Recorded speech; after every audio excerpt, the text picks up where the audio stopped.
аналогия келтиргим келип атат. Биз жанагы нанды жейбиз го.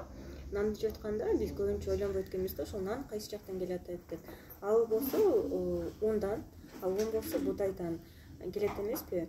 Андан кийин эгерде эми ошол будай жок болсо, нандагы да болбойт болчу, ошол нерсе абалга келбейт эле. Эгерде будайды жанагындай быша турган мезгили келет го, ошол маалда ага жанагындай адам иштетпей эле жөн эле калып берсе, ал бузулуп кетмек да, жанагындай ун дагы болмок эмес, нан дагы болмок эмес.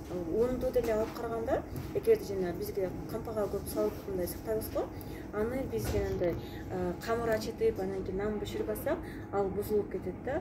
Муну менен эмнени айткым келип атат? Жанагы бышпасаң бузулуп кетесиң деген жакшы бир сөз бар да. Адам деле ошондой.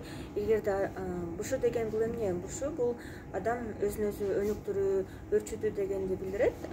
Качан адам өзүн өнүктүрүп, жаңы бир жанагындай этаптарга жеткизе берсе, ал мындай жаңы бир өзүн өзүгө ачылыштарды жасайт дагы.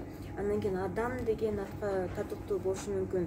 Эгерде адам өзүн өнүктүрбөй эле жөн эле жүрөрсө, анда аны жанагындай жаныбарлардан айырмасы жок эле тамак жейт, жана физиологиялык эмес турпат менен эле жүрө берет. Адам ошон үчүн адам ал өзүн дайыма бышырып, бир өнүктүрүп туруш керек. Ошол себептен бизге жанагындай разумду дагы берди да, аң сезимди берди.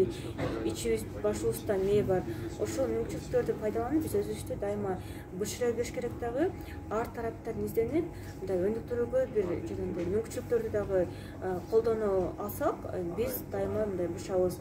Чыңгыз Айтматов деле айтып кеткен го, адамга адам болуу мындай күн сайын кыйын депчи. Бул да ошол нерсени эле тастыктап жатат. Эгерде адам күн сайын бышпаса, анда ал адам деген жөн эле атка ээ болуп калат. Мындай маңызынан караганда туура келбей калат деп. Ошол себептен дайыма бышкыла демекмин.